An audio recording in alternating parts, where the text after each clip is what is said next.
Ok, bah écoute, rentrons un peu plus dans la préparation mentale. Euh, comment, quel a été le premier profil?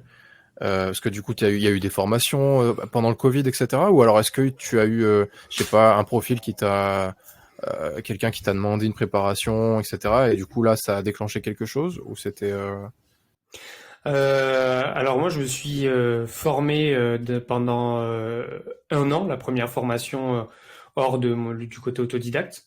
Mhm. Donc ça a été une école en présentiel pendant 1 an. Pendant une année, tu découvres toutes les racines qu'il peut y avoir qui débouchent de ce mot préparation mentale, préparation du mental, parce que c'est très vaste, ça veut tout et un peu rien dire. Donc tu comprends tous les débouchés qu'il peut y avoir et toutes les comment dire tous les domaines d'intervention qu'il peut y avoir dans ce métier-là. Donc tu découvres aussi plusieurs métiers et spécialisations. Ouais, c'était le mot que je cherchais, spécialisation. Et donc une fois que je suis sorti de ce diplôme-là, j'ai pu commencer mes accompagnements. Et pendant ce temps-là, j'ai commencé tout un tas de formations qui ne se sont jamais arrêtées dans diverses thématiques. Euh, Parce que moi, en préparation mentale, je suis spécialisé dans l'entraînement neurocognitif Mhm. des athlètes. On pourra revenir dessus. Et pour répondre à ta question, c'est intéressant parce que je lui fais un petit clin d'œil. La première personne qui m'a... attends, pour la petite anecdote, parce que je pense, en plus, toi, tu vas connaître. Ah. Euh, Durant la formation en préparation mentale, tu dois effectuer un stage. Donc, ce stage-là, c'est que tu dois te confronter avec les outils que tu es en train d'acquérir Mhm. à des athlètes ou alors parce que tu peux aussi faire de la PM dans le milieu professionnel. Donc, juste te confronter à des individus.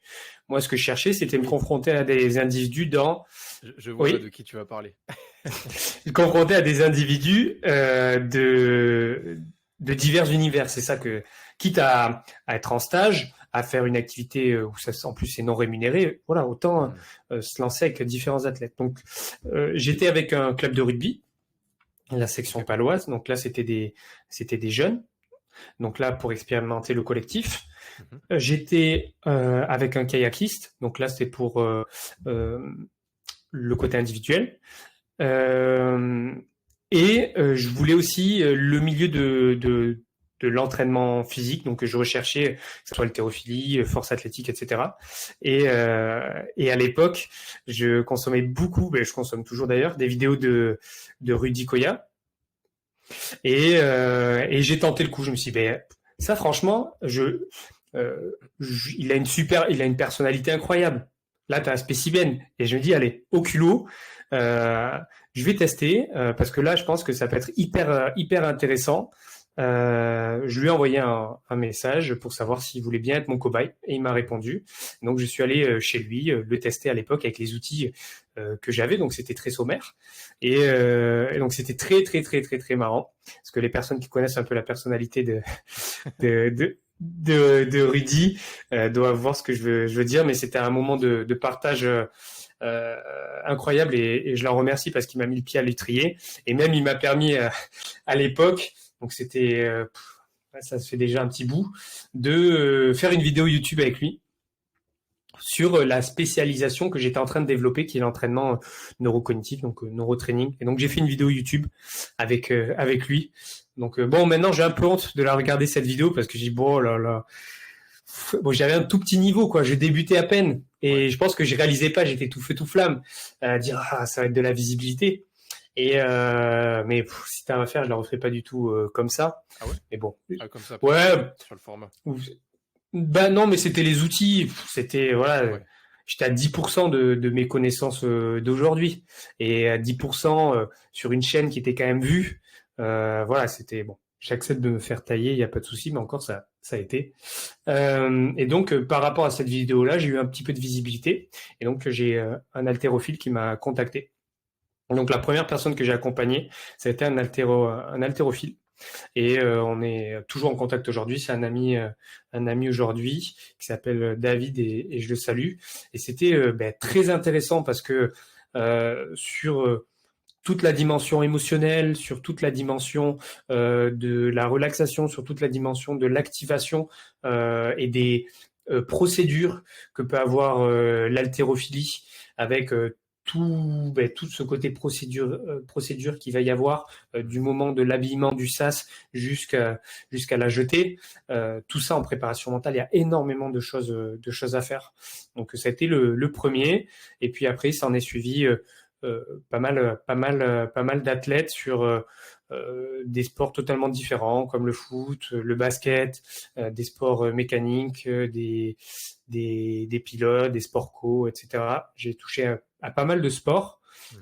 Aujourd'hui, la plupart des athlètes que j'accompagne, c'est plutôt foot,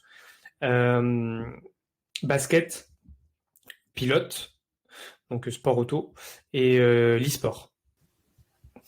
Ok, hyper intéressant aussi dans l'e-sport, la prépa mentale.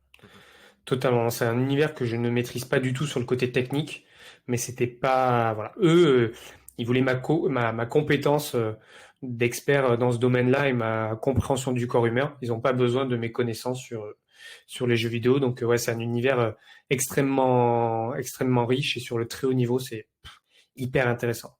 Ouais, je me doute.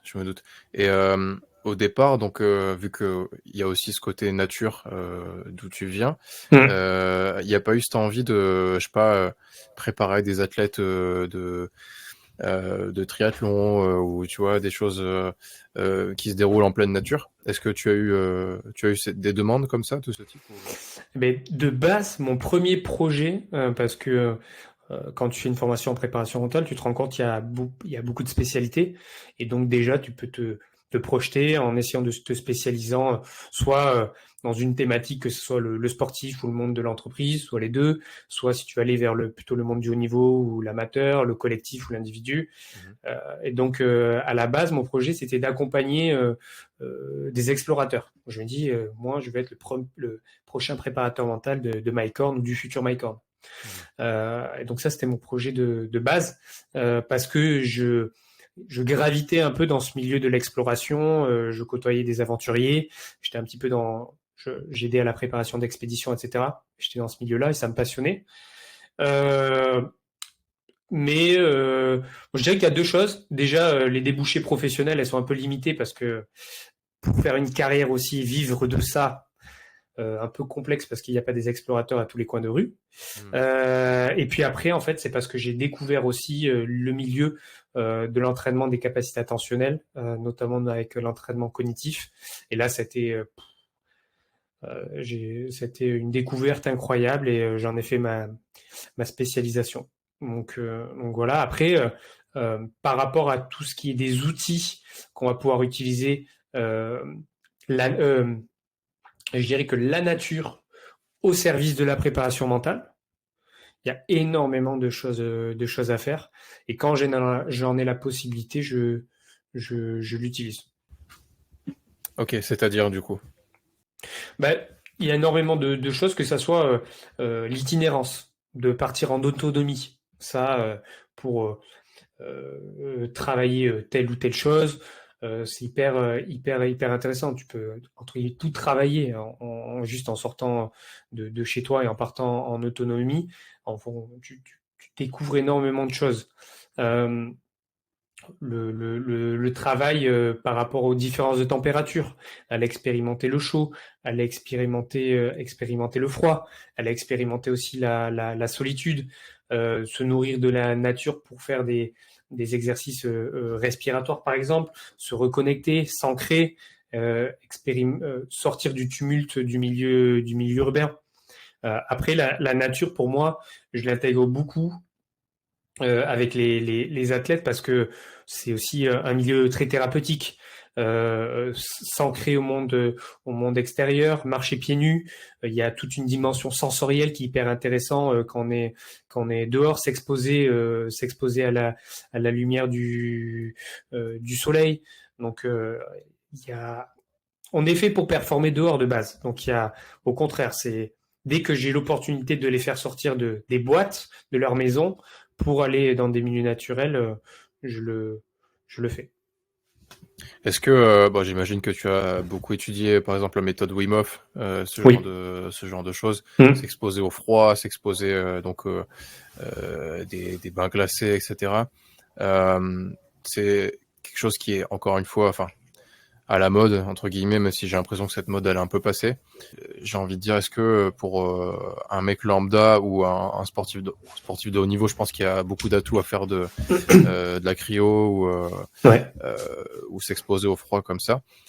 Pour quelqu'un de lambda qui est sportif de base, est-ce que il y a des clés comme ça qui peuvent être utiles pour être meilleur mentalement Ouais. pour quelqu'un de En lambda? fait, euh, et c'est là où je vais exposer ma vision de la préparation mentale. Ouais, bien sûr. La préparation mentale, c'est un entraînement. Donc, je tisse énormément de liens et je fais beaucoup de parallèles avec l'entraînement physique. Qu'est-ce qu'on recherche dans l'entraînement physique? C'est de produire un stress pour qu'il y ait une adaptation. Tu vas créer un stress mécanique, un stress métabolique, un stress tissulaire en mettant une contrainte avec un poids. Une fois que tu auras dépassé cette contrainte-là, ben, tu vas mettre de plus en plus lourd jusqu'à créer une adaptation. Le but, c'est que tu crées un stress et tu t'adaptes. Si le stress est trop élevé et que tu mets trop lourd sur ta barre, tu t'effondres. Auquel cas, ta programmation et ta planification n'étaient pas bonnes. Si le stress était trop léger, tu t'entraînes dans le vide. Donc c'est là tout l'art de la périodisation et de l'entraînement et de l'évaluation et du testing pour savoir quel poids je mets sur ma barre pour progresser. En entraînement mental, c'est exactement pareil. Je dois être capable de m'évaluer, d'aller chercher des indices qui sont aussi très multifactoriels, très vastes, parce que encore une fois, ce n'est pas uniquement de la psychologie. Le corps humain est infiniment complexe. On n'a pas uniquement une conscience émotionnelle. Il y en a d'autres. Donc, il faut aller chercher des indices pour mieux se comprendre et être plus lucide sur ses points forts, ses points faibles et ce dont on doit travailler. Le but, en fonction de nos objectifs et de ce qu'on doit travailler, on va utiliser des outils. Des outils en préparation mentale, ils sont soit issus de la psychologie du sport, du développement personnel, de la préparation mentale elle-même, ou des outils créés par des préparateurs mentaux eux-mêmes. Ces outils-là, il faut les interpréter qu'ils ont ils dégagent une charge. C'est pas un outil qui est jetable. Un outil, quand je l'utilise, va me générer un stress. Le but en préparation mentale, c'est de donner le bon outil avec la bonne charge pour générer le bon stress. Euh, une introspection, c'est un stress. Aller fouiller au fond de son âme, ça peut générer un stress. Si je te demande un exercice d'introspection qui est très très très très très profond et du coup le stress est trop élevé, t'exploses en plein vol. C'est pas bon. Donc du coup la préparation mentale, c'est exactement comme l'entraînement physique, ça va être de mettre en place des outils, d'avoir une bonne manipulation de ces outils, de comprendre que ces outils-là ont une charge, ont un poids, et de petit à petit augmenter la difficulté, augmenter la durée comme on le ferait en entraînement classique. Mais par rapport à ça, il faut comprendre aussi d'où on part. Est-ce que je pars avec un individu qui est totalement déséquilibré, auquel cas il faut retrouver un équilibre de base, un équilibre émotionnel, un équilibre aussi nerveux, un équilibre cognitif. Une fois que j'ai atteint l'équilibre, ben le travail ne s'arrête pas là. Et c'est là où il y a beaucoup d'erreurs. C'est que, ok, j'ai atteint l'équilibre, c'est bon, on arrête le suivi. Pas du tout. C'est trop bien. Si tu atteins l'équilibre, déséquilibre. Créer du déséquilibre, tu vas pouvoir ensuite créer de l'adaptation. Et de créer du déséquilibre contrôlé, ben, tu vas permettre à l'individu de progresser. Et c'est là où on peut faire le parallèle avec le froid, par exemple. Si on reste sur la thématique du froid, on peut avoir des individus où déjà, juste être dehors en t-shirt, ça génère un stress pour eux énorme. Le bain froid pendant 3 minutes, on en est trop loin. Donc, on sait d'être dehors en t-shirt, on travaille telle ou telle chose. Pour donner un exemple précis, on, on peut travailler, essayer d'arriver si on veut travailler des techniques de relaxation, on peut travailler des techniques de relaxation dans un environnement confortable. Donc petit à petit, on va passer du froid de dehors à la douche froide. Donc là, on augmente la difficulté. Et puis petit à petit, sur la douche froide, on va augmenter la durée. Donc, et ensuite, on va passer jusqu'à ce fameux bain froid. Et à chaque fois, le stress était là. je passe au-dessus de ce stress-là, je suis en état d'hormèse et je vais créer une adaptation. Donc, moi, là, ce que je recherche, c'est de pouvoir générer des stress. Pour moi, le mot stress, il est absolument pas négatif, au contraire. Mais je dois générer le stress avec le bon dosage, être sûr que la personne va pouvoir s'adapter, que c'est pas au-dessus de ses efforts. Et c'est dans cette zone-là où on va combattre notre défi et passer juste au-dessus que tout le progrès va se faire. Et donc après, les outils, ils sont comme j'ai dit, une introspection peut être un outil. On peut utiliser des outils comme le froid. On peut travailler les capacités émotionnelles avec des outils plus académiques comme des exercices à l'écrit. On peut utiliser des outils en préparation mentale comme des exercices d'activation, des exercices pour travailler les capacités attentionnelles, donc la reconcentration, le focus. On peut utiliser de la technologie. C'est extrêmement vaste. Et c'est toute cette variété d'outils qui nous permet d'accompagner quelqu'un et de pouvoir, en fonction de son objectif, planifier une programmation avec de la surcharge progressive, du déload, on reprend en surcharge progressive ou de la surcharge ondulatoire. Il y a beaucoup de parallèles avec l'entraînement physique. Et c'est pour ça que pour des personnes qui trouvent ce domaine-là assez abstrait, pas du tout, quoi. Ça reste un entraînement. Et c'est pour ça que la méthode, ma vision de l'entraînement mental, pour moi, juste préparation mentale, c'est trop cloisonnant, en fait. Pour moi, la préparation du mental, c'est pas assez vaste par rapport au métier que l'on fait. C'est pour ça que j'appelle FBT, ça s'appelle Functional Brain Training.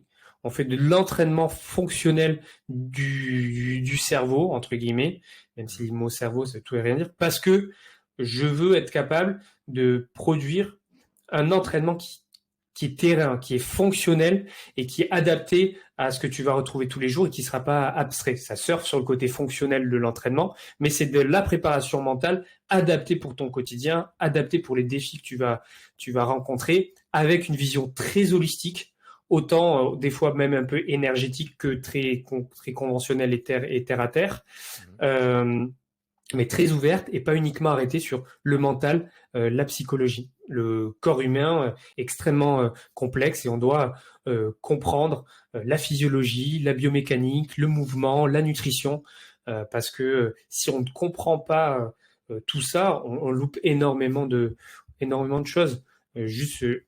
Je finis pour faire un petit exemple avec ça. Je suis formateur dans une école de préparation mentale et je retrouve beaucoup d'étudiants avec des problématiques attentionnelles chez leurs sportifs.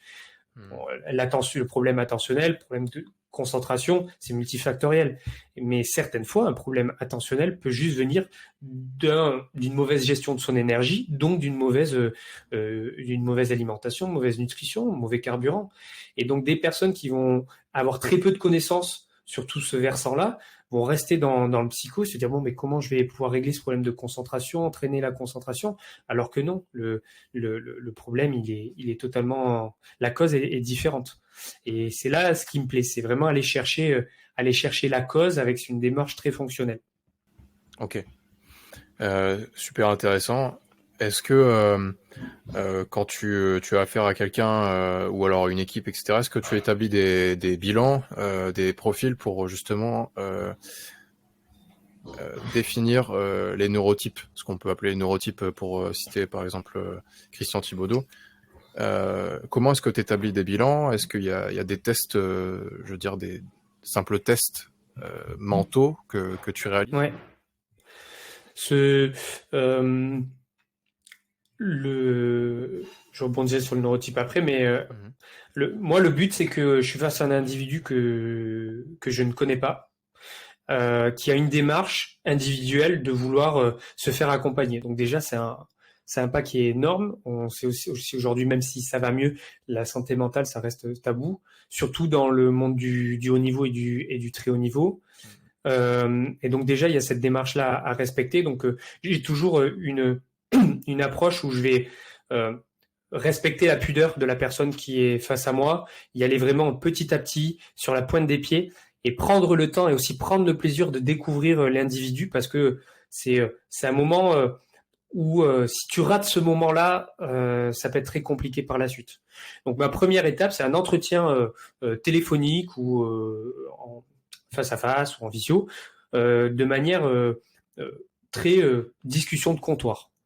Là, c'est d'apprendre un petit peu à connaître la personne, mais on va pas rentrer dans le vif du sujet. Juste essayer énergétiquement d'établir un feeling, une bonne énergie, une connexion. Merci. Et, euh, et c'est là aussi où le thérapeute peut se dire non, je prends un pas en arrière. La personne que j'ai en face de moi, je suis pas la bonne personne pour elle. C'est à ce moment-là que ça se fait aussi. Et il faut pas uniquement travailler avec quelqu'un parce qu'on a besoin de manger à la fin. Et on le sent vite aussi si on sent que ça va passer, en fonction des problématiques aussi. Déjà, avec cette première discussion, j'en sais un peu plus. Ensuite, je vais faire un premier entretien où c'est moi qui vais cadrer l'entretien, où je vais poser tout un tas de questions sur la jeunesse, le scolaire, le milieu sportif, les relations familiales, etc. Pour en connaître davantage, récupérer encore un maximum d'indices.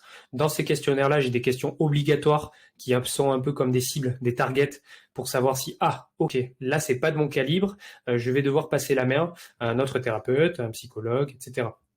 Là, déjà, ça m'aide aussi en posant des questions, à percevoir si la personne en face de moi est lucide ou si elle n'est pas lucide. Est-ce qu'elle a une bonne conscience de ce qui se passe dans sa vie, de pourquoi elle est là, de pourquoi elle fait cette démarche, de quelles sont ses problématiques, quels sont ses objectifs. Mais là, encore une fois, c'est de la discussion verbale. Une fois que j'ai fait cette discussion verbale-là, ces échanges, je vais passer sur un côté plus quantitatif, où je vais faire remplir un questionnaire. Donc, c'est un profil psychologique pour sportif à la personne. Donc, c'est un questionnaire où elle va devoir s'auto-évaluer de 1 à 10 sur diverses thématiques, sur les compétences émotionnelles, sur les habiletés de la base, la motivation, les objectifs, les routines, sur le stress, tout le versant sur la gestion des émotions, sur les capacités attentionnelles, concentration, reconcentration, focus, gestion de l'impulsivité, sur sa gestion de l'énergie du corps. Mais là, ça va me donner des données numériques. Donc, à la fin de ce questionnaire-là, je vais avoir des graphiques qui me permettent de faire le parallèle avec l'entretien verbal, de mettre des chiffres face à une discussion et de savoir si déjà il y a une différence ou si ça colle. Et surtout, ça va rassurer l'individu de se dire, on ne fait pas que parler. La préparation mentale, ça ne va pas être que parler. Et après, je fais aussi des bilans cognitifs. Donc, par rapport à ma spécialisation, je fais aussi des imageries où là, c'est protocole de neurofeedback, où je vais venir poser des électrodes sur le cuir chevelu et pouvoir faire une évaluation de l'activité cérébrale. Et oui, en effet, les neurotypes est une source d'indices.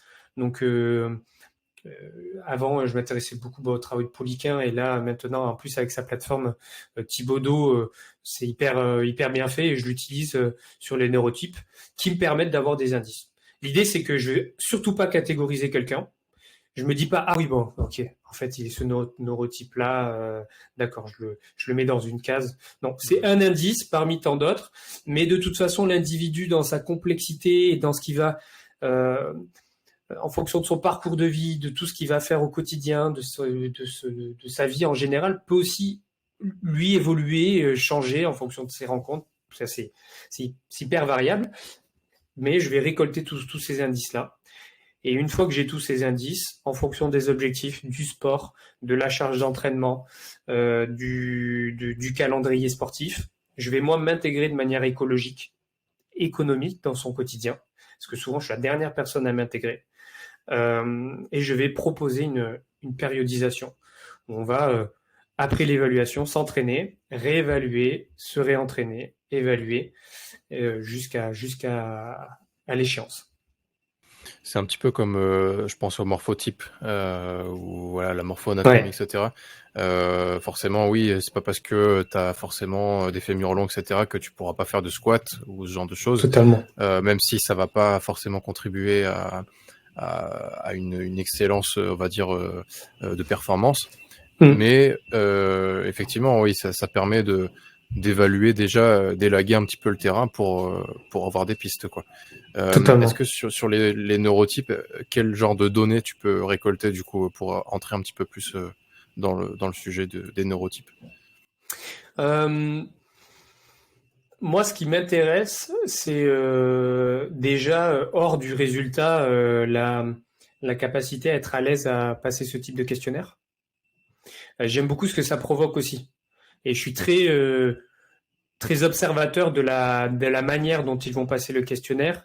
Est-ce que je suis face à quelqu'un qui recherche à se mettre dans une case? Ça, on a beaucoup de personnes qui sont à la recherche de fameuses étiquettes. Ah, mais moi, en fait, je suis HPI maintenant. Donc, ça veut tout dire. Ou moi, j'ai ci, j'ai ça. Ça veut pas dire que les personnes ne le sont pas, mais ces personnes-là à la recherche de cette étiquette-là pour expliquer telle ou telle chose. Et ça peut l'être aussi pour des personnes qui vont connaître un peu cette dimension-là. Donc, je suis très observateur de la manière dont ils passent le test, de la difficulté ou de la facilité qu'ils ont de répondre aux questions. Et non, non, moi, ça me permet en fait de tisser beaucoup de liens avec les types de profils et surtout comment je vais pouvoir aussi adapter le travail. Tu as certains profils qui vont être très sur l'adrénaline, par exemple, qui peuvent être très facilement des boulimiques d'outils. Donc, ils vont consommer énormément d'outils, jusqu'à arriver à un crash. Donc là aussi, ça me permet aussi de gérer ma charge de travail, les moments où je vais le laisser tranquille avec des loads. Mais j'aime beaucoup la perception du profil qu'il peut y avoir dans ces catégories-là et des parallèles que je peux trouver avec moi, mon questionnaire sur le profil psychologique du sportif. Tout en gardant ce pas de recul voilà, ce n'est pas la vérité à 100%. L'individu peut aussi bouger. Et je fais très attention lors de la restitution des données aussi, parce que y a des personnes qui peuvent être un peu fragiles ou qui vont aussi chercher à se mettre dans une étiquette. Et quand tu les catégorises, ça peut bouleverser leur quotidien. Ils peuvent changer très drastique et changer directement, bouleverser leur vie, quoi. Donc je fais aussi attention à ça. Mais je suis toujours très friand de trouver divers testings parce que voilà, c'est de la récolte d'indices. Mais certaines fois, juste un entretien, une conversation face à face, les yeux dans les yeux, tu peux aussi percevoir maximum d'informations. Ok. Tout à l'heure, tu disais qu'il y a des fois où tu devais passer la main à un psychologue ou à un autre, à quelqu'un d'autre. Comment t'établis ce curseur-là? Du coup, est-ce qu'il y a des fois où tu t'es dit, enfin, le passé est trop lourd, ou il y a des choses, des traumatismes qui sont très très très très lourds? C'est dans ce genre de situation que tu passes la main en général, ou c'est d'autres Ouais, types de... c'est ça. C'est après, faut savoir que le métier de préparateur mental, il n'existe pas en France. Donc c'est pas un métier qui est réglementé. Demain, le boulanger du coin, il peut être préparateur mental. Il peut aussi ouvrir son organisme de formation. Il n'y aura aucun souci. Donc il y a beaucoup de dérives par rapport à ça, de dérives qui peuvent tendre vers des personnes qui sont un petit peu gourous ou qui jouent aussi aux petits chimistes. On récupère ce qu'il y a de plus précieux chez les gens, c'est leur santé mentale, leur cerveau. Ils nous mettent entre les mains tout ça. Donc c'est absolument pas à minimiser. Et c'est pas parce que des fois c'est juste de la conversation qu'on peut pas laisser des traces. Et donc par rapport à ça, il y a une réelle déontologie, une bonne pratique à adopter de ce métier-là. Donc d'un côté, il y a ce travail de l'ombre d'essayer de pas labelliser, mais réglementer pardon ce métier. Donc ça, c'est un travail aussi de l'ombre que j'effectue, que ce métier-là soit réglementé sur de la bonne pratique. Et donc par rapport à ma pratique à moi, j'ai vraiment des KPI qui vont me donner des alertes. Donc dans mes questionnaires, j'ai des questions obligatoires, que ça soit sur de la côté de la santé mentale, mais aussi sur la nutrition par rapport au TCA, au passé qu'il peut y avoir sur des agressions, sexuelles, les agressions psychologiques, etc. Tout un tas de questions qui sont obligatoires et qui, moi, déjà, vont m'alerter. Après, ça va être aussi, si ça sort de ces curseurs, vraiment, je pense qu'il y a un volet expérience aussi du praticien. Mais je fonctionne beaucoup à l'inconfort et à l'énergie que ça va dégager. Certaines fois, je vais me sentir vraiment inconfortable avec une personne dans la manière qu'elle a de me transmettre les informations. Je vais être incapable de dire pourquoi. Mais souvent, c'est parce que elle dit pas tout. Il y a quelque chose qui coince derrière où il faut aller gratter. Et si je me sens pas à l'aise de base, parce que ça va être une vraie relation, je vais devoir l'écouter pendant des heures et des heures. Là aussi, je peux transmettre la. Mais par contre, je mets beaucoup de soins aussi à décrire ce qu'est le métier du psychologue, quelle est la différence avec mon métier aussi, et tous les liens qu'on peut avoir pour le jour où si j'ai besoin de passer la main, il n'y ait pas ce sentiment de ah mais c'est parce que je suis malade ou je vais pas bien, que ça se fasse de manière très très naturelle et que ça ne devienne jamais un souci, parce qu'il y a beaucoup de personnes qui viennent nous voir aussi en premier parce que on a une autre étiquette. On n'a pas ce côté blouse blanche. Les psychologues peuvent faire peur à certaines personnes parce que je vais voir un psychologue parce que je vais pas bien. Alors que pas du tout. Je pense que tout le monde devrait avoir la chance de parler à quelqu'un. Je sais plus quel sportif qui parlait de ça sur une émission télé récemment, qui disait qu'il y avait encore beaucoup de problèmes avec l'aspect psychologique en France, en tout cas dans le haut niveau, même si ça commence à venir depuis un certain temps. En ce moment, il y a Roland Garros qui s'est lancé. Je sais pas si tu regardes un petit peu le tennis. Il y a énormément de problèmes dans le tennis. Les supporters. Ouais, il y a eu ça, ouais. Ah oui. Il y a eu cette polémique avec les supporters qui crient tout le temps pendant les échanges. Dans le milieu du tennis, forcément sport individuel, qui dit sport individuel de longue durée, dit mental d'acier. Je trouve cet aspect hyper intéressant dans le tennis parce que vraiment tu vas puiser loin dans tes ressources. Est-ce que tu penses qu'on a un problème avec alors déjà la préparation mentale de 1 ou en tout cas celle d'avant, puisque comme je te disais, comme ça commence à venir. Est-ce que tu penses qu'on a eu un problème justement par rapport à cette étiquette de avoir un préparateur mental, c'est négatif, c'est vu négativement, ou comme voir un psychologue, tu vois. Qu'est-ce que tu penses de tout ça globalement? C'est intéressant que tu parles du tennis parce qu'on les appelle les sports rois en préparation mentale. Tennis et golf notamment, parce que voilà, sport individuel, t'es dans l'arène hein, carrément, hein, voilà, hein, t'as la différence du sport collectif où là, si tu rates quelque chose, ben tu peux t'en prendre qu'à toi-même. C'est des sports de longue durée qui avec tout un panel technique, panel technique et physique. Très différents, avec des différences de surface, avec aussi dans le haut niveau beaucoup de voyages. Financièrement aussi, c'est très compliqué. C'est très très élitiste, c'est très compliqué d'arriver au très haut niveau. Idem avec le golf. Mais la préparation mentale s'est démocratisée grâce à ces sports-là.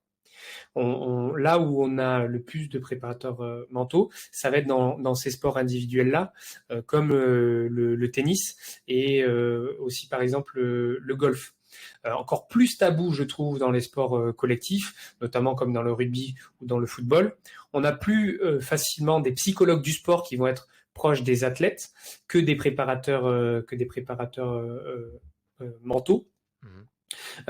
Mais je trouve, pour faire le parallèle, parce que c'est très intéressant sur le niveau actuel de la France par rapport à ça, on est en retard par rapport aux pays anglo-saxons, surtout cette dimension de santé mentale, mais sur la performance aussi en général et dans la vision qu'on a de ça. Mais comparé aux autres pays du monde, par exemple, la semaine dernière, j'ai fait un entretien individuel avec 2 Coréens Waouh, on est quand même bien avancé par rapport à des pays comme la Corée ou le Japon, où là, les individus sont extrêmement pudiques. C'est la première fois que je leur posais des questions très banales pour un Français. Pour eux, c'était la première fois que je leur posais des questions comme ça. L'introspection était très difficile. Par contre, dans ces pays-là, il y a une excellence de société qui est là au quotidien, mais pas à travers le côté santé mentale et bien-être. Donc c'est là où c'est intéressant parce que tu te rends compte que nous, on a compris ça de plus en plus. C'est toujours un peu tabou parce qu'il y a ce côté de je vais voir plus dans quand j'ai un souci alors que moins dans la vision de l'optimisation de la performance. Parce qu'il y a un côté aussi éducationnel, les gens ne comprennent pas ce qu'on fait. Et puis aussi parce qu'il y a eu énormément de dérives par des personnes qui ont eu des pratiques un peu type gourou. Et donc ça fait énormément de mal à la pratique, notamment dans les sports collectifs. Et donc c'est pour ça qu'on peut retrouver certaines institutions qui ont des difficultés à faire appel à des PM. Mais tu prends par exemple Didier Deschamps qui dit ben moi le mental c'est moi qui m'en occupe, c'est le rôle de l'entraîneur. Donc ça dépend beaucoup aussi de la direction sportive, des personnes qui vont être à la présidence. Je trouve les athlètes de plus en plus ouverts. Il y a de plus en plus de préparateurs mentaux. Il y a énormément de travail dans ce milieu-là, aussi en collaboration avec les psychologues et les psychologues du sport. Donc, je suis très, très optimiste pour la suite. Forcément, nous, on fait le travail d'éducation, donc dans 10 ans, ça sera encore plus simple. Mais ça avance quand même bien. Ok, donc il y a quand même beaucoup d'avancées.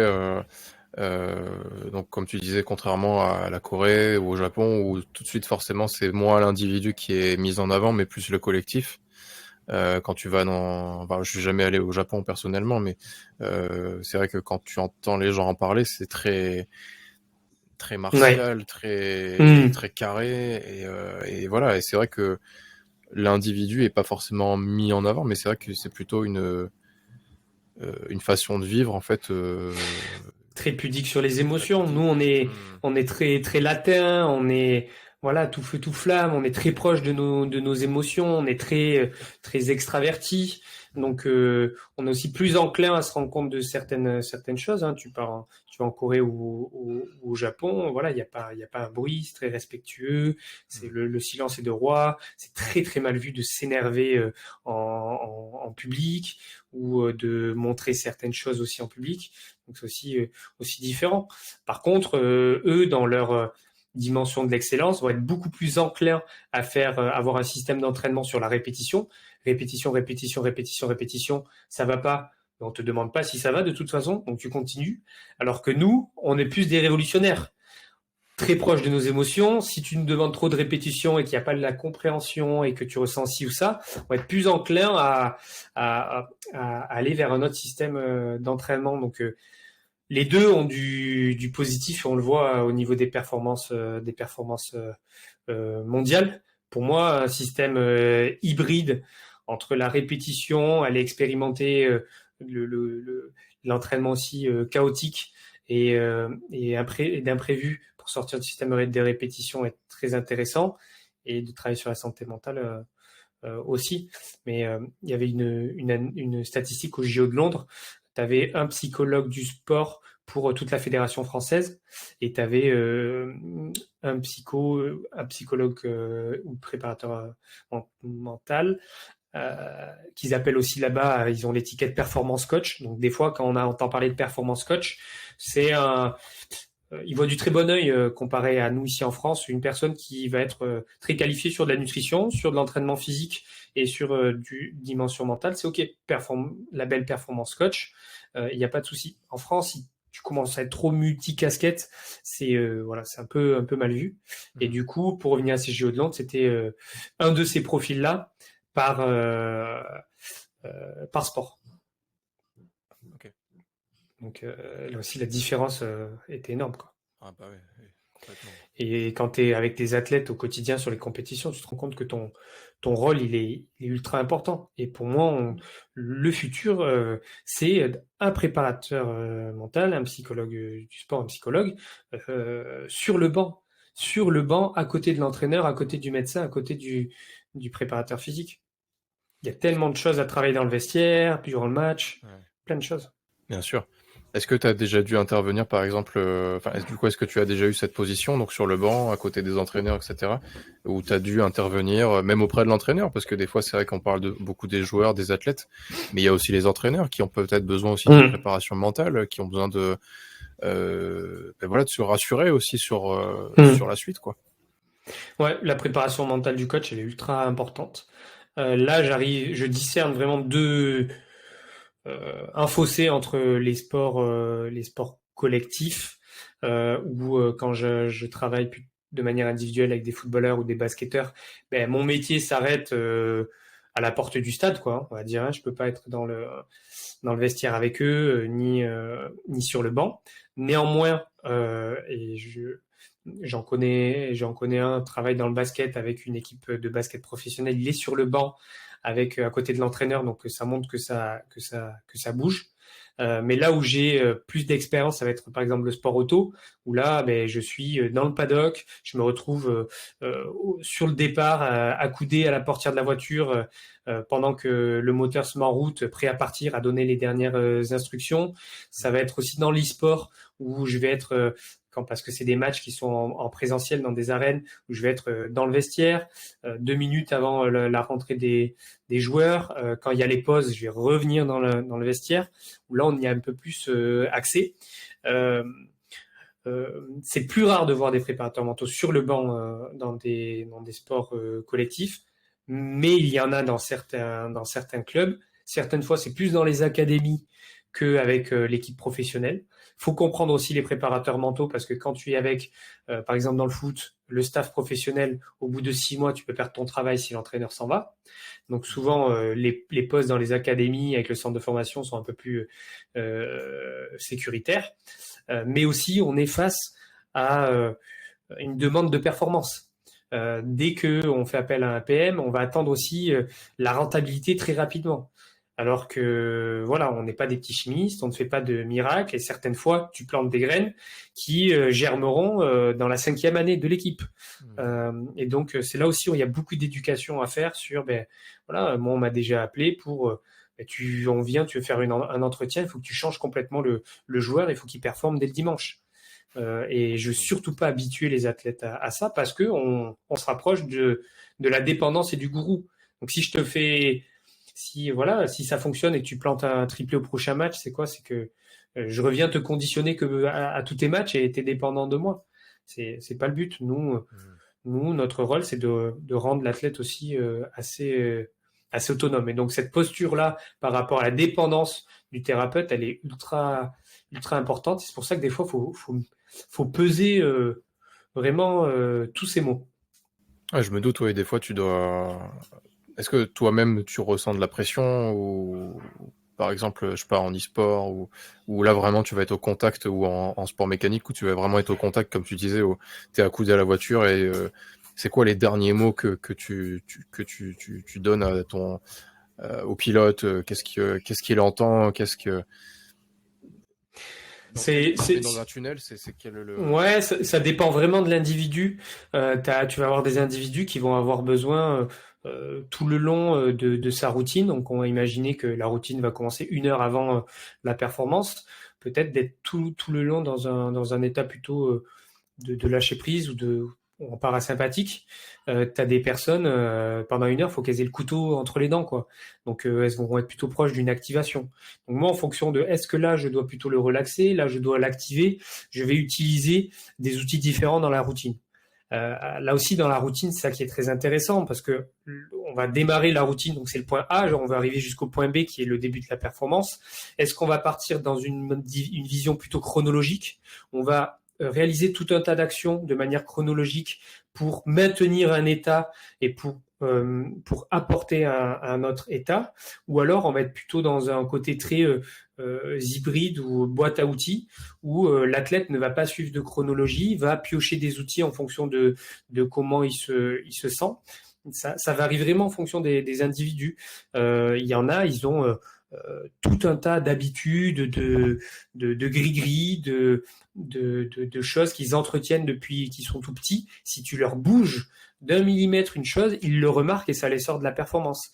Et il y en a, la routine aux yeux du coach, elle n'est pas forcément optimale parce qu'il y a une nutrition ou une habitude qui n'est pas forcément bonne, mais là aussi, si tu la changes, tu vas aller dans la contre-performance. Donc, faut l'accepter en tant que coach que oui, ok, je sais pas, le coca avant la course, c'est pas forcément bon. Mais lui, il en a besoin parce qu'il fait ça depuis longtemps et ça a un ancrage sensoriel, émotionnel de faire cette action-là. Et c'est ça qui est vraiment intéressant parce qu'il y a un gros travail à faire avant les compètes de théâtralisation des routines, de tester des outils sur des outils de relaxation, aller chercher de la relaxation là très très profonde, comme de la relaxation légère, varier les systèmes, comme l'activation, aller chercher différents moyens d'activer un athlète. Est-ce qu'on active un athlète avec un ancrage émotionnel en lui montrant une photo, en lui montrant une vidéo de son enfant ou n'importe quoi, en lui faisant écouter sa musique préférée, en lui faisant toucher quelque chose, parce qu'il y a de l'activation aussi qui est sensorielle. Il y a tout un tas c'est un gros chantier en fait. C'est un gros chantier qu'il faut avoir travaillé au préalable pour arriver à observer l'athlète au moment présent, essayer de comprendre ce dont il a besoin, être aussi une écoute pour lui. Forcément, on peut se rapprocher aussi de la préparation mentale un peu archaïque où tu vas taper l'athlète dans le dos en mode grosse claque pour le réveiller, ou alors ça va être des mots-clés. Voilà, c'est extrêmement vaste et c'est ça qui est hyper intéressant parce que je n'ai pas une routine qui est la même pour les athlètes. Et donc c'est top. Et bon, forcément, des fois, tu mets tout en place et ça passe pas. Donc, il faut surtout pas avoir le syndrome de c'est moi qui je prends pour moi la défaite parce que là, c'est pas possible et tu te retrouves dans ta vie privée où les défaites de tes athlètes t'affectent alors que ça reste quand même ton, ton travail. Mais le conditionnement et la recherche de l'état optimal à 1 heure avant l'échéance, c'est passionnant, c'est prenant et c'est très fatigant aussi. Je me doute, ouais, c'est sûr. Ouais. Justement, j'avais une question, enfin je pensais à ça. Comment tu gères justement une défaite quand ton athlète ou ton équipe, etc., vit une défaite? Comment est-ce que toi tu te positionnes Ça dépend si je suis avec un individu ou un club. S'il y a un club, par exemple, je vais toujours prendre la température auprès du coach, auprès de la direction ou du président pour savoir quelle stratégie on adopte, quel discours on adopte. Ça, c'est ultra important parce que voilà, peut-être que le coach a une vision par rapport à la suite et il faut respecter ses choix avant d'aller voir chaque individu et lui dire mais non, mais c'était toi le meilleur, je comprends pas pourquoi tu as perdu. Non, parce que voilà, peut-être que tu n'as pas vu certaines choses et je maîtrise pas toute la dimension technique. Après, pour les individus ou d'une manière individuelle, quand j'ai pas de respect d'une institution, etc., par rapport à un discours à adopter, je vais ça va être, ça peut être différent à chaque compète. Il y a différentes stratégies adoptées. Il y a soit être très présent, être vraiment un sparadrap émotionnel, soit laisser beaucoup de place, beaucoup de distance, d'avoir ce côté un peu deuil aussi. Ça dépend forcément de la nature de la défaite, mais il y a beaucoup de travail aussi. Il faut se remettre en question soi-même. Je trouve que c'est dans les défaites aussi où on apprend, on apprend et pouvoir faire certains ajustements. Quand on a accès à de la vidéo, quand on a accès à de la data aussi, on va essayer de comprendre ce qui s'est passé. Moi, j'essaie d'avoir beaucoup de marqueurs, que ce soit des marqueurs psychologiques, des marqueurs physiologiques, que ce soit sur une dimension émotionnelle, sur une dimension de fatigue physique, de fatigue mentale, pour comprendre, est-ce que le corps a traduit aussi quelque chose? Est-ce qu'il n'y a pas quelque chose à traduire? Mais il y a certaines. Tu arrives vite à le cerner si tu dois être un doudou ou si tu dois laisser de la place en fonction des caractères. Et certaines fois, tu es à distance, quoi. Certaines fois, c'est très impersonnel parce que ça ressemblera juste à un message ou juste à un petit coup de fil. Et là, c'est difficile, mais malheureusement, tu peux pas être avec voilà tous les sportifs avec eux quoi. Ouais, c'est sûr. Justement, j'avais une question. Enfin, je reparle du tennis parce que c'est aussi un peu enfin pas mon sport préféré, mais c'est en tout cas un des sports que j'ai pratiqué le plus. Quand on voit des joueurs comme par exemple Benoît Paire, que tu dois connaître, parce que c'est un mec assez connu, etc. Comment est-ce que tu gères ce genre de profil? Parce que je sais pas s'il est un préparateur mental, mais enfin, après le gars, je pense que tu dois t'adapter à chaque profil, effectivement. Si c'est son caractère en fait de se lâcher et d'insulter l'arbitre ou le joueur en face de lui ou le public, etc. Si c'est sa méthode, bon bah voilà, mais jusqu'à preuve du contraire, pour l'instant, c'est un très très bon joueur, effectivement, au niveau, etc. Quand tu compares à la moyenne des gens, évidemment. Mais est-ce que justement cette dimension mentale l'aurait pas poussé à aller plus loin, en fait, tout simplement, s'il arrivait un petit peu plus à calmer ce comportement un peu hostile, quoi, tu vois? Ouais, c'est un très bon cas, enfin même pas un cas d'école, c'est un sacré cas le côté de Benoît Paire et j'ai jamais eu un athlète dans euh, dans cette extravagance là à tous les niveaux.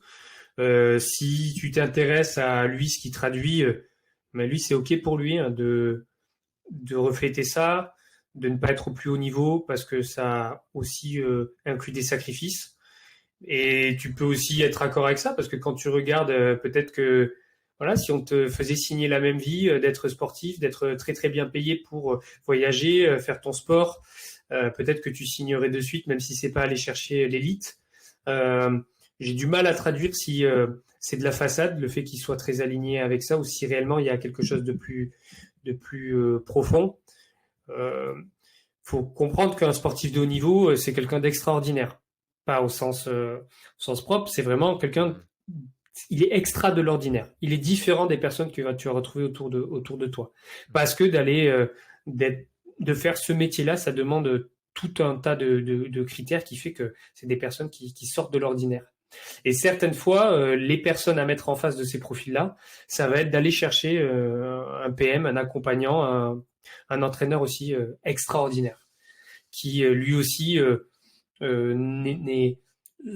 sort de l'ordinaire et va coller avec ce personnage-là. Après, il y a des guerres des fois qui on peut pas sauver tout le monde et peut-être que lui trouvera la clé plus tard.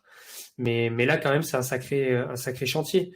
Mais tu ne peux pas accompagner quelqu'un qui ne veut pas être lui-même accompagné parce que tu auras des cadenas, tu n'auras pas du tout les clés et ça sera pas efficient. Mais ce serait passionnant d'avoir une discussion parce que il s'exprime un peu sur le sujet, mais vraiment en profondeur avec nous les critères qu'on a, les outils qu'on a et les questions que l'on pose, d'aller chercher en profondeur avec un profil comme celui-ci et ses antécédents, ça doit être extrêmement riche, quoi. Donc, ouais, là, t'as un sacré phénomène. Mais t'as des phénomènes comme ça aussi dans le sport collectif qui passent un peu plus dans la masse parce il y a la notion de collectif. Et ouais, le tennis, ça pardonne pas. Le tennis, ça pardonne pas. Et tu dois être précis, rapide, vif, puissant. Ça te demande une telle minutie que, par contre, c'est souvent ces profils-là qui sont tellement à- aux opposés que quand il va performer, ça va être un génie. Mais cette capacité à rentrer dans la zone, de rentrer dans le flow, elle est difficilement atteignable parce que il y a beaucoup de parasites. Est-ce que les parasites sont uniquement psychologiques? Peut-être qu'ils sont aussi biomécaniques, énergétiques, avec un peu aussi son hygiène de vie. Bon, ce qui monte sur le réseau, on va pas faire son procès. Mais quand il arrive à passer à slalomer entre ces grains de sable-là, le mec est un génie. Et est-ce qu'on est capable d'enlever grain de sable par grain de sable? Est-ce que le rouage n'est pas de base, ne tourne pas aussi dans le vide? c'est aussi ça qui me plaît moi dans le haut niveau, d'avoir ces réflexions-là et de se prendre la tête, se tirer les cheveux, de se dire comment je peux arriver à t'aider, à pouvoir t'accompagner, optimiser certaines choses, parce que l'être humain, il est extrêmement complexe. Hmm. En plus, c'est demander à un gars de changer, littéralement, son comportement, quoi. Donc, c'est vrai que psychologiquement, même physiologiquement, ça peut complètement mettre en déroute le mec. Ouais, c'est le plus dur, le changement, ça. J'ai déjà été face à des athlètes où faire une séance avec moi à la place d'un entraînement d'1 heure, ben non, moi si je m'entraîne pas 1 heure, j'ai la perception que je vais plus savoir jouer. Et aussi de changer juste une petite habitude, mais vraiment un micro détail, c'est très compliqué parce que ça a fonctionné comme ça. Et certaines fois, tu peux pas intervenir. Tu peux pas intervenir. T'interviendras que quand il y aura un traumatisme.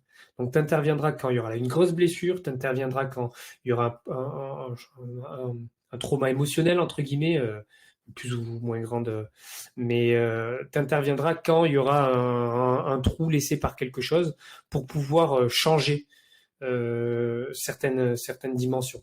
Mais tant que ça performe, chez certains athlètes, très compliqué d'amener des changements ou d'optimiser certaines choses. Mais on peut aussi les comprendre.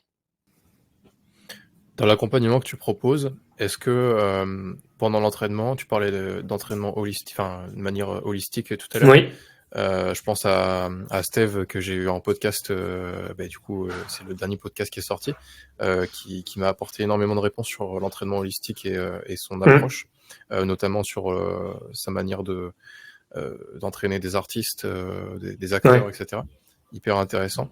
Est-ce que toi, dans ton approche de l'entraînement, donc là pour le coup, par exemple physique, est-ce que tu vas être présent par exemple sur un plateau musculation? Est-ce que tu vas être présent sur une piste automobile, etc. Est-ce que pendant donc ces phases de périodisation, donc comme tu l'as dit, pour le coup sur l'entraînement, est-ce que tu vas être là dans toutes les phases de périodisation de l'athlète, ou est-ce que c'est vraiment fragmenté? Est-ce qu'il y a l'entraînement physique, puis il y a l'entraînement mental, etc. Ou est-ce qu'il y a des combinaisons qui peuvent se faire? Ouais, il y a des combinaisons. Aujourd'hui, je me rapproche plus d'un performance coach et j'ai envie de tendre à cette, même si c'est juste de la sémantique, parce que voilà, j'ai des connaissances poussées en nutrition, micronutrition. Je suis coach aussi. Et donc, chez certains athlètes, je vais prendre tout ça en charge. Par contre, je pense que le performance coach, il est bon quand il est lucide sur son niveau d'expertise par rapport à telle ou telle problématique. Je sais que j'ai beaucoup délégué à des préparateurs physiques, des micronutritionnistes, des naturopathes, quand je sentais que c'était au-delà de mes compétences. Manager la performance, c'est très chronophage et donc en fonction du temps qu'on a et du chantier qu'il y a, on peut pas aussi tout faire. Il faut être très lucide par rapport à ça.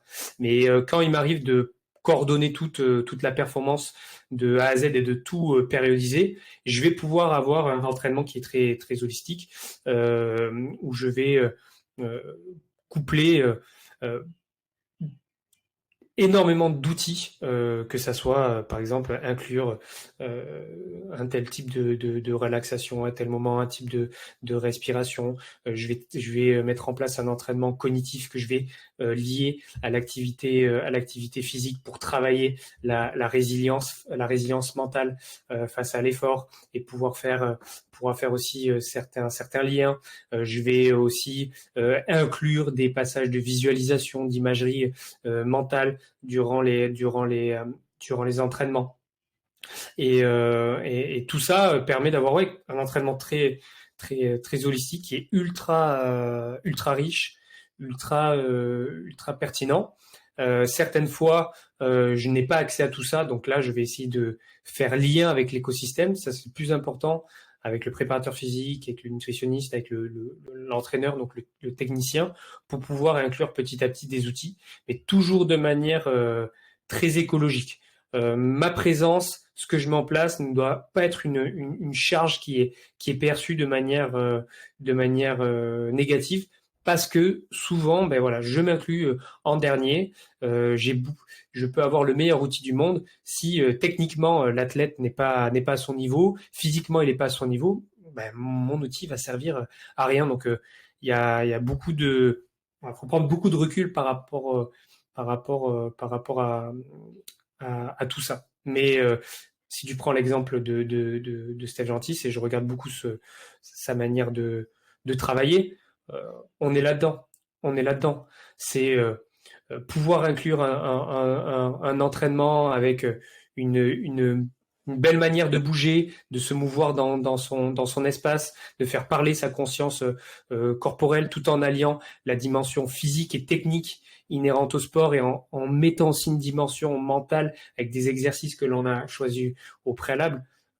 C'est top. Je suis très attaché aussi à l'entraînement par la sensorialité, à être ancré dans l'instant présent. Et on arrive à créer un art de s'entraîner qui est pour moi extrêmement novateur. Novateur parce que on va le voir de plus en plus, mais pas novateur aussi au sens propre, parce que pour moi, je pense qu'on s'entraînait aussi dans cette dimension avant. Et si l'on regarde des cultures ancestrales et chez certaines tribus, ils avaient cette manière-là, pas à l'identique, mais cette manière-là de s'entraîner et de percevoir la performance. Bien sûr, il y a inclure le corps et l'esprit et Exactement. Bien sûr. Tout à fait. Exactement. Et est-ce que toi-même tu pratiques un peu de méditation? Est-ce que j'imagine que tu fais faire aussi un petit peu de méditation? Oui.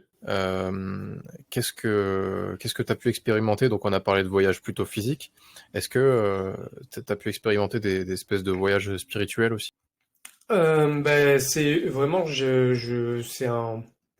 comme tu l'as dit, c'est un voyage. Petit à petit, je rencontre de nouvelles destinations intérieures.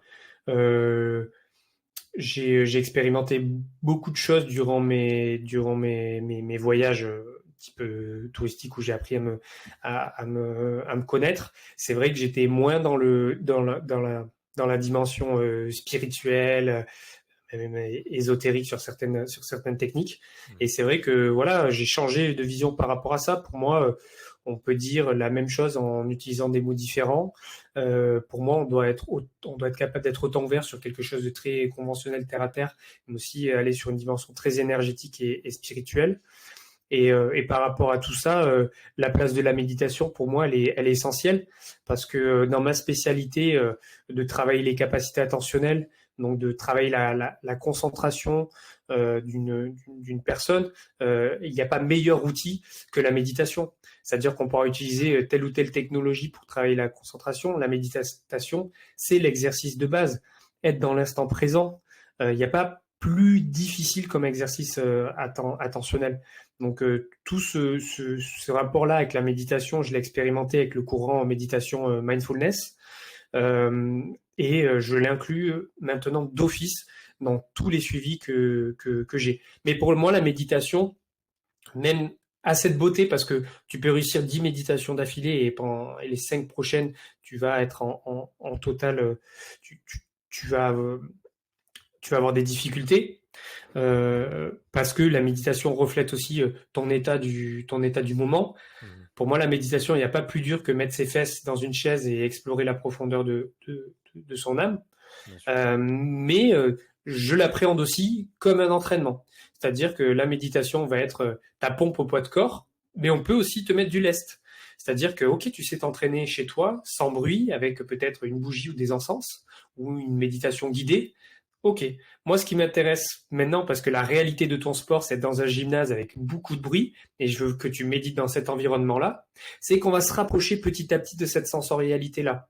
Donc tu vas méditer maintenant avec une balle avec des picots sous les pieds, pour expérimenter la méditation, mais avec un message d'inconfort. Ok, maintenant tu vas faire ta méditation dehors, en t-shirt ou torse nu pour expérimenter l'inconfort, du froid et du bruit de la rue.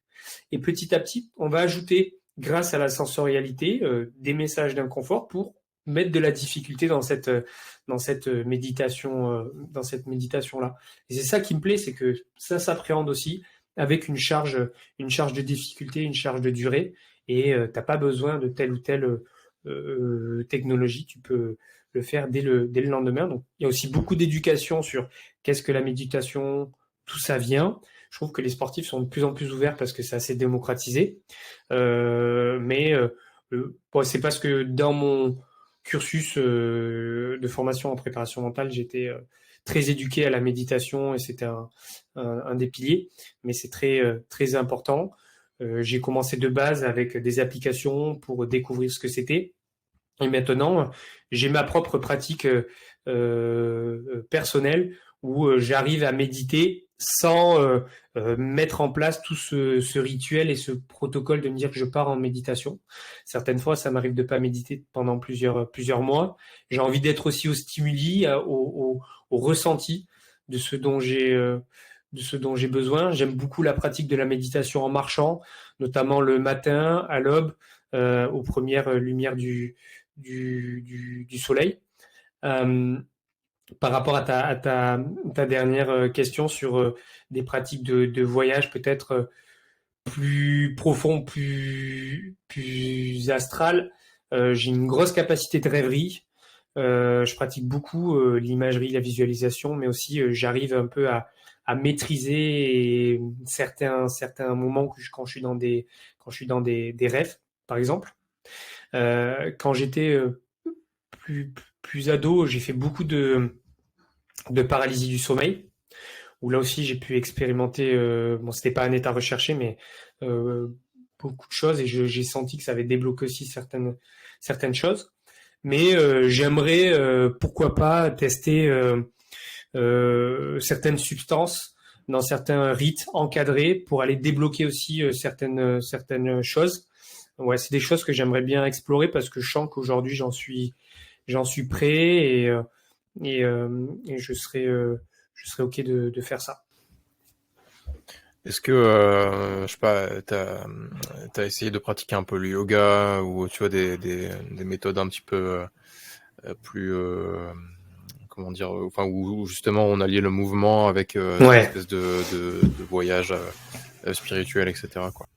Sur la respi, il y a de super protocoles Mhm. qui sont très intéressants. Ben, tu as cité Steph qui, lui, est un maître dans la matière. Ouais, ouais, il y a des choses qui sont très intéressantes. Le pratiquer tous les jours, ça serait un, un mensonge. Mais ouais, j'ai une approche plutôt sur le mouvement très neurologie fonctionnelle ou très sur l'ABC du mouvement, la coordination, la précision et l'équilibre et travailler travailler ce cervelet-là via le mouvement, via du travail avec des balles, de la jonglerie, stimuler le système vestibulaire, stimuler le système visuel, l'oculomotricité, avec toujours une notion de rythme, une notion de tempo, en variant les objets sur différentes masses, différentes textures. Tout ça, c'est ouais, c'est très intéressant. Et j'essaye de l'inclure aussi avec les athlètes que j'accompagne. Donc au début, ils ont l'impression de faire du cirque, ils sont avec des balles comme ça, avec des picots, ils jettent des choses, ils bougent les yeux dans tous les sens, ils font certaines postures. Mais la plupart des sportifs que je rencontre, ils sont très sur la conscience émotionnelle. Donc déjà, tu dois être capable de voir si cette personne-là a une bonne conscience émotionnelle, elle est capable de mettre des mots sur ce qu'elle ressent, sur la variabilité de ses émotions. Est-ce que je ressens une émotion plutôt basse, une émotion plutôt haute, entre la colère et la rage, c'est un degré différent, mais on est sur aussi l'énervement. Mettre des mots sur ça. Ok, ça c'est la conscience émotionnelle, mais il y a la conscience corporelle aussi. Tu as des personnes qui ont une très bonne conscience émotionnelle, qui peuvent être poussées même jusqu'à l'hypersensibilité. Par contre, c'est des personnes qui vont être imprécises elles sont gauches, elles ont un mauvais équilibre, elles savent pas jongler, etc. Et donc c'est hyper important aussi de développer la conscience corporelle. Et à l'inverse, tu as des personnes qui vont être douées en tout.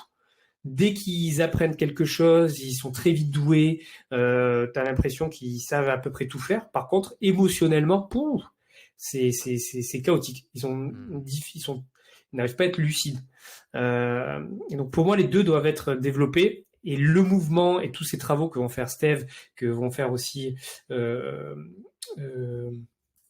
j'ai oublié son nom, Vérisme, Pierre Dufresne, etc.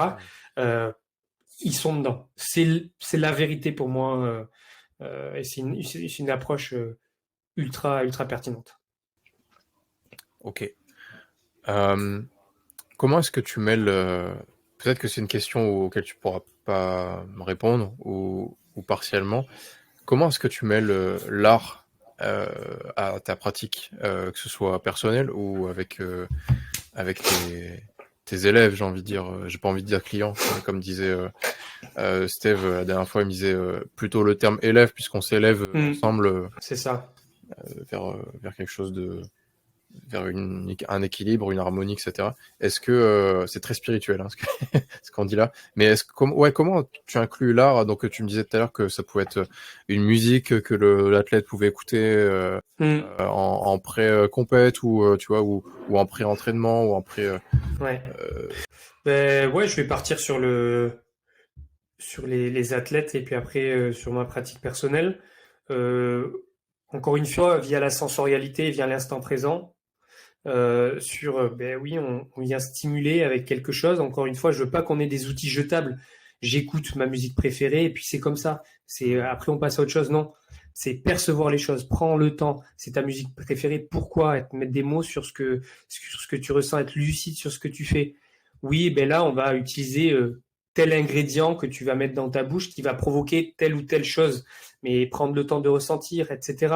On est aussi sur du travail de texture. Prendre le temps de ressentir les choses, de percevoir, d'être dans l'instant présent, et de ralentir aussi un peu le temps, parce que les athlètes sont dans la frénésie du quotidien. Et c'est vraiment là, j'aime beaucoup dire qu'on va manipuler des outils, et les outils des fois ils sont immatériels, hein, mais on va les manipuler comme si on était des orfèvres. On va vraiment bien les manipuler, en prendre conscience, essayer de comprendre quel est le poids et l'effet de cet outil-là, pour après le dupliquer par exemple, ou lui mettre plus de difficultés. Conscientiser les choses, c'est ma manière d'avoir ce lien-là avec l'art,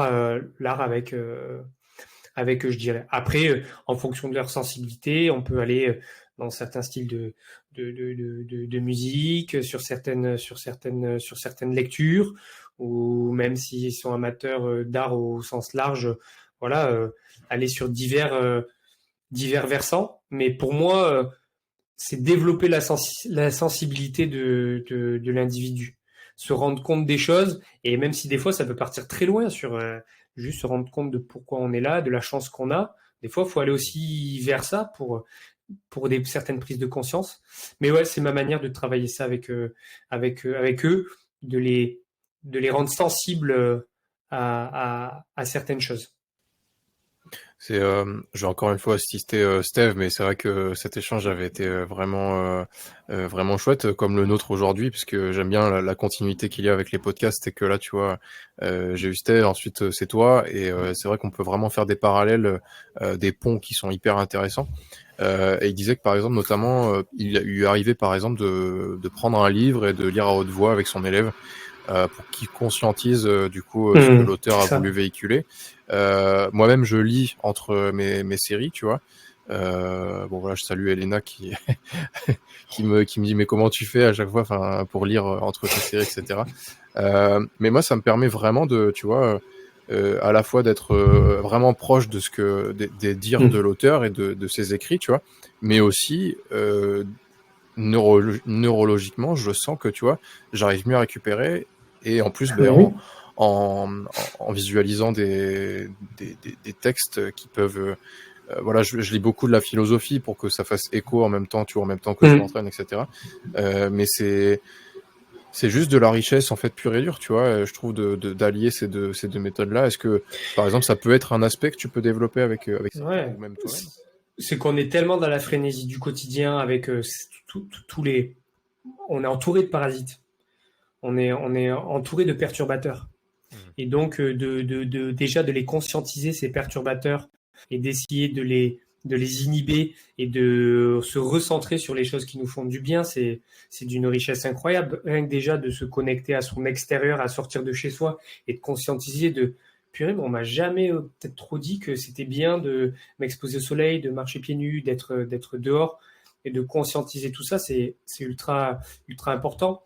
Et ce que tu fais, par exemple, est un excellent exercice d'entraînement cognitif, on appelle ça le BET, Brain Endurance Training, c'est avoir une fatigue qui est là via là, un exercice physique et entre les tâches, les exercices physiques, mettre un exercice attentionnel qui est là la lecture et d'expérimenter avec des passages peut-être cardio ou des passages proches de tes RM et de pouvoir prendre conscience de ta capacité à être dans l'histoire, à ressentir la sensibilité de l'auteur, ou certaines fois, tu auras juste la perception de lire des lignes, mais même pas être dans l'histoire. Ouais, Ça, c'est hyper intéressant de prendre des notes sur ta fatigue mentale, sur ton effort mental. C'est ce qu'on fait en entraînement cognitif. c'est exactement ça. Des fois, il y a des séances où je vais vraiment avoir l'impression de lire des lignes et je vais Mmh. rester pendant toute une séance, des fois sur 2 pages, tu vois.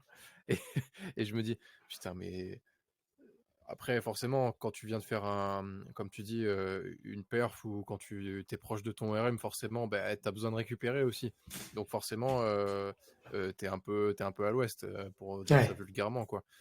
Donc je te dis, ouais, des fois, je passe toute une séance ou 2 séances sur 5 pages, mais c'est pas perdu. Je trouve que, tu vois, tu ressens quand même le bénéfice.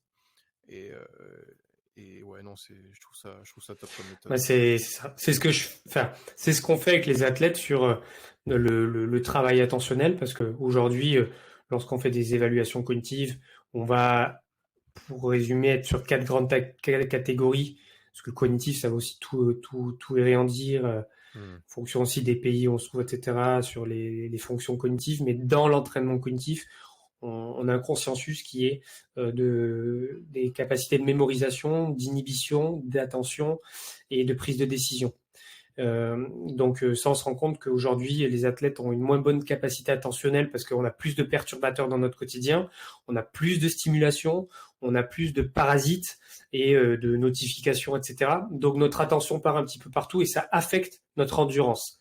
Par contre, notre capacité attentionnelle de sprint, de contenu court, elle se développe de plus en plus parce que les réseaux sociaux, etc. Mais l'endurance attentionnelle prolongée est très difficile, surtout sur des tâches qui sont moins intéressantes.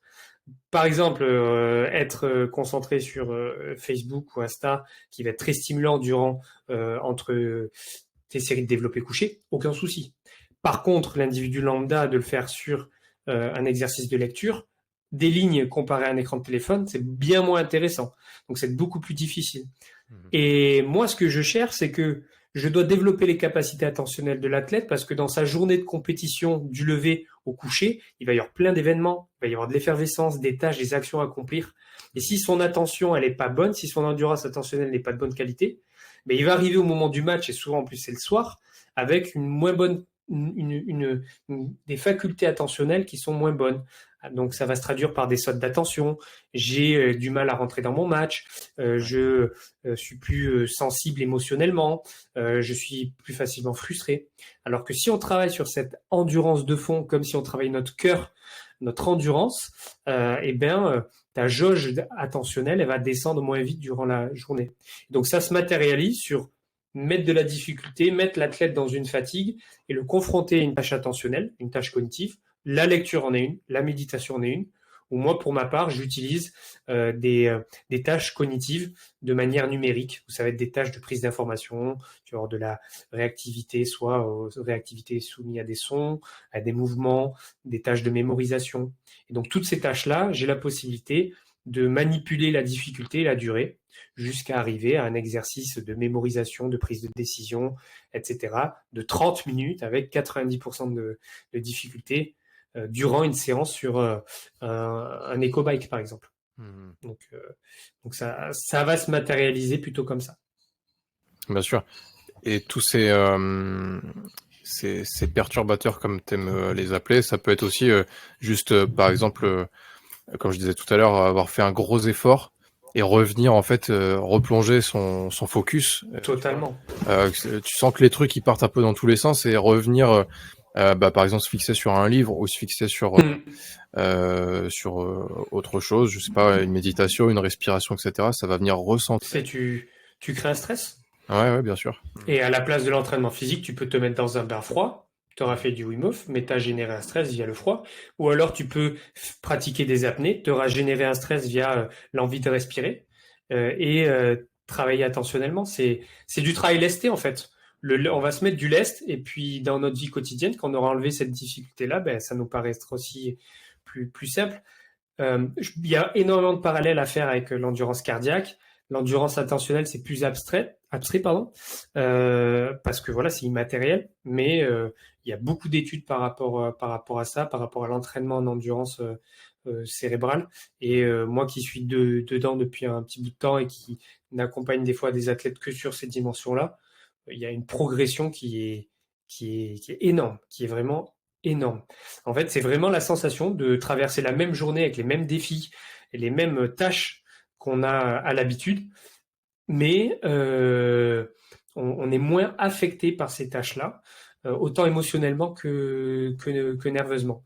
Et donc, ce qui arrive au moment de la performance, où on est plus précis, on est plus rapide, on a une meilleure réactivité, on a une meilleure perception et une meilleure gestion émotionnelle, parce que l'endurance, elle est là. C'est comme quand tu vas faire un marathon, si tu t'es pas entraîné, tu vas être plus prompt à craquer nerveusement, craquer émotionnellement, être frustré, être impulsif, que si tu avais bien travaillé ton cœur.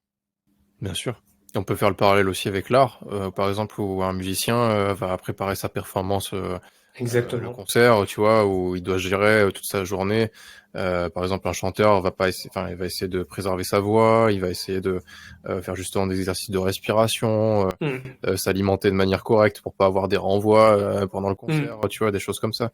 Donc tous ces aspects-là que j'ai vu aussi moi-même, puisque j'ai travaillé dans la musique, justement dans le concert, la prestation live, etc. Et cette dimension physique et ouais, corporelle est hyper intéressante, Ouais. hyper importante, quoi. Ouais. Donc voilà. Je pensais aussi en revenant sur le focus, je pensais à Martin Fourcade, tu sais, qui quand il est en super effort aérobie, il pose son matos et puis ensuite il baisse son cœur à je sais plus combien de pulsations en moins pour tirer, tu vois, sur une cible. Je trouve ça incroyable, quoi. C'est une performance qui est folle, quoi, aussi. Ouais, mais on a des capacités. En fait, il faut surtout pas nous minimiser. C'est ce que je dis à tous mes élèves, c'est qu'on est des super ordinateurs. On est des super ordinateurs. Donc, on a des capacités à s'adapter à des choses qui sont incroyables. On a des facultés qui sont incroyables. Autant dans le positif que dans le négatif. Mais toutes ces pratiques-là demandent de l'entraînement. Et on est de plus en plus dans de l'hyperconsommation. On veut atteindre des états très rapides. Mais non, ces compétences mentales-là d'un Martin Fourcade, ça demande un entraînement qui est ultra drastique et de prendre le temps aussi pour cet entraînement-là. C'est bien sûr, je pense qu'à mon avis, il a eu beaucoup de pratiques avant de pouvoir arriver à ce genre d'état, quoi, parce que enfin, moi, ça m'impressionne, quoi. Le mec est en full aérobie, le souffle, il n'en peut plus, quoi. Il est carbo, mais malgré ça, il va réussir à se refocus et tu vois, et faire carton plein sur ses tirs. Ouais. Et là, ça c'est très intéressant. On le fait. Je le travaille avec la méthode Oxygen Advantage, par exemple, qui va être d'arriver à un certain effort ou même des fois vraiment souffle coupé avec un masque, un oxygène masque. On va pouvoir réduire la rentrée en air. Donc tout simplement, on va devoir toujours respirer par le nez, essayer de se calmer parce qu'on a le souffle coupé. Et ça, ce que ça va générer, ça va surtout générer un stress sur le fait de j'ai envie de respirer, donc un peu une sensation d'étouffement. Et c'est là où on va devoir lutter contre des pensées parasites de survie. Enlève le masque, j'arrive plus à respirer, etc. Et donc nous, ce qu'on voit, c'est juste le battement cardiaque de Martin Fourcade qui réduit. Mais à l'intérieur, lui, ce qu'il ressent, ça doit être la panique. Donc il a dû travailler ce self-control-là parce qu'il est en mode survie, de je suis en train de m'étouffer, etc. Mais il a travaillé cette résilience mentale-là, d'aller lutter contre ces pensées parasites. Et tout ça, c'est un entraînement et on peut progresser sur toutes ces dimensions-là. Est-ce que tu pratiques des entraînements en altitude, par exemple, quelquefois, si tu en as l'occasion?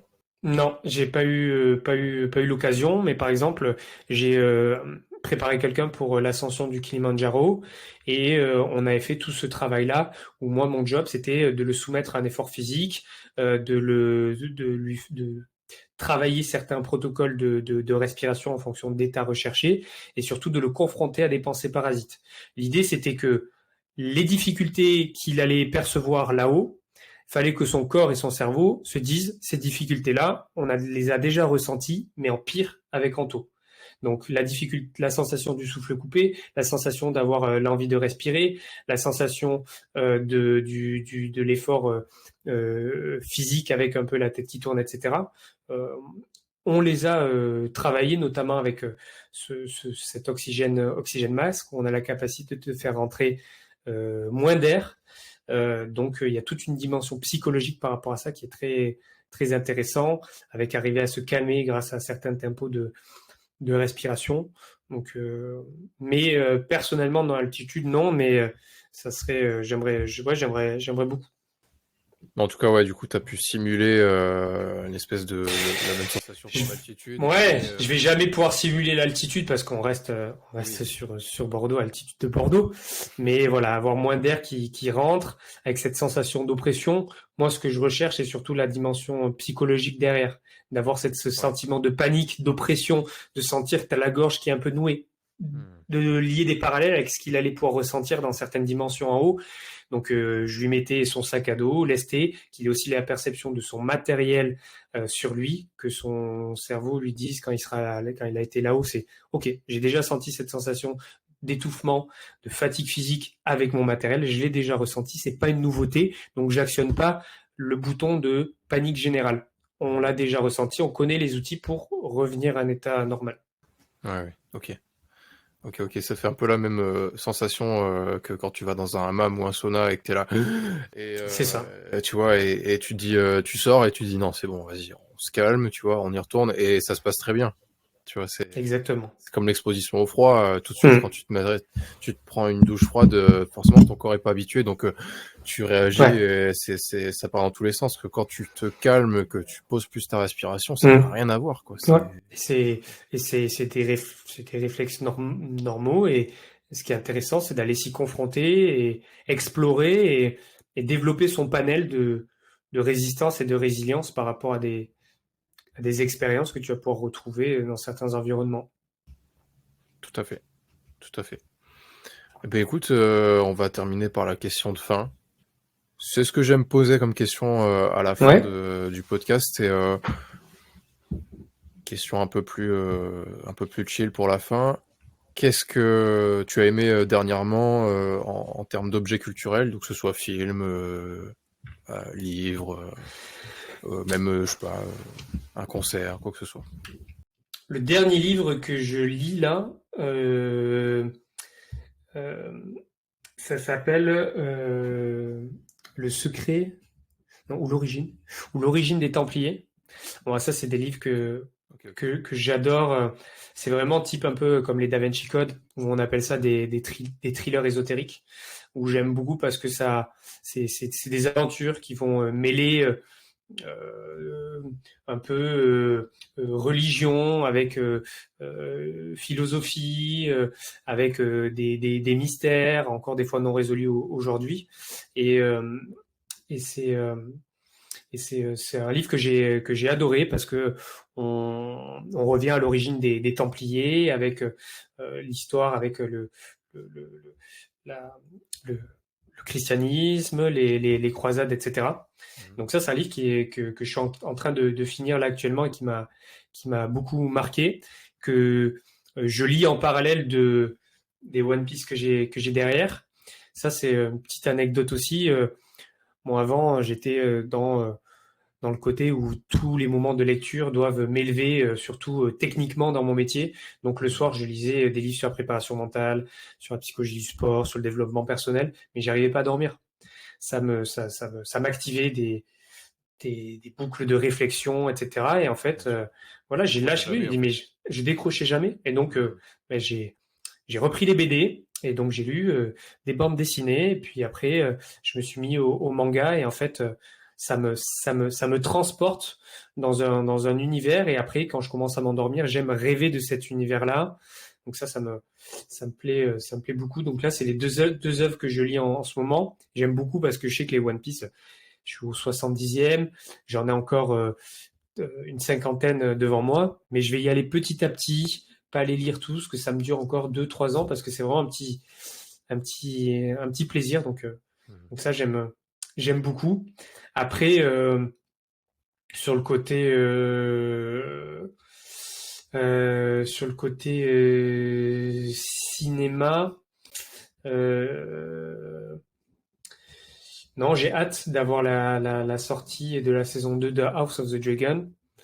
Je suis je On est suis d'accord. un fan je suis un fan de la première heure.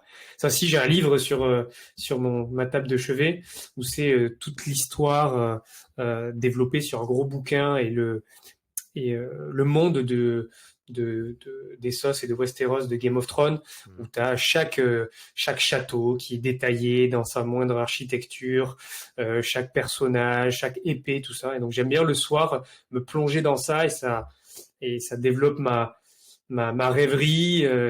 J'aime beaucoup. Conserver cette âme d'enfant un petit peu. Ah ouais, Ouais, c'est hyper important. Ouais, à fond. carrément. Bah, écoute, merci beaucoup pour cet Mais échange. merci à toi, c'était top. Ouais, c'était génial. Franchement, merci. Merci beaucoup à vous si vous êtes resté jusqu'à la fin. J'espère vraiment.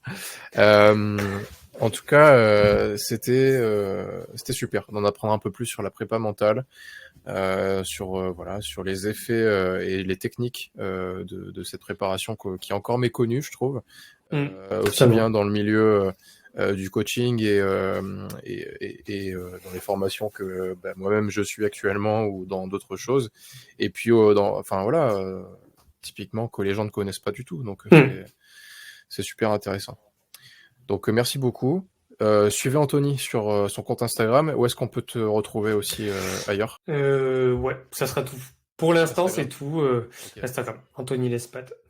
Vous êtes beaucoup à me dire ça maintenant qu'il y a que Instagram enfin vous êtes focus sur Instagram et les autres contenus genre TikTok etc. Vous avez beaucoup de mal Ah, à moi, je mettre. rêverais pouvoir lancer un podcast comme tu fais. Et je suis vraiment, comme je te disais, très respectueux de vous qui faites ça parce que j'arrive à matérialiser la charge de travail que c'est, toute la dimension qu'il y a, comme je t'ai dit, de prendre rendez-vous, de tourner, après de faire le montage, de poster, et puis de se replonger après dans un nouveau, nouveau rendez-vous, etc. Et Hmm. puis de lancer des chaînes YouTube et tout. Je suis très, je suis très admiratif de ces personnes-là qui ont beaucoup de créativité, qui sortent des podcasts hyper intéressants, des vidéos sur YouTube hyper intéressantes. Et c'est quelque chose que j'aimerais vraiment faire à l'avenir, pouvoir jeter mon dévolu de créativité et mettre tout mes univers que j'affectionne sur un média, mais un peu plus tard quand j'aurai un peu plus de temps. Oh, il y a des choses à dire, hein. Je pense que tout Ouais. ce que tu nous as partagé, il y a pas mal de trucs à dire. Ok, bah écoute, bah, Merci de nous avoir écoutés. Nous, on se retrouve pour un nouvel épisode la prochaine fois. Je sais pas qui ce sera, mais ce sera, j'imagine, tout aussi intéressant. Comme j'aime le préciser, c'est que j'invite uniquement des gens qui sont passionnés de ce qu'ils disent et de par ce qu'ils véhiculent. Ben oui, il faudra faire épisode 2. Ah ben je suis chaud. Il y a déjà Elena qui est sur le créneau et il y a plusieurs personnes avec qui je dois faire un épisode de Steve en fait partie aussi, donc tu vois. Bon écoute, reste un petit peu avec moi, je vais couper le record. Merci de nous avoir suivis et on se retrouve très bientôt pour un prochain épisode sur Culture Athlétique. Salut. Ciao ciao.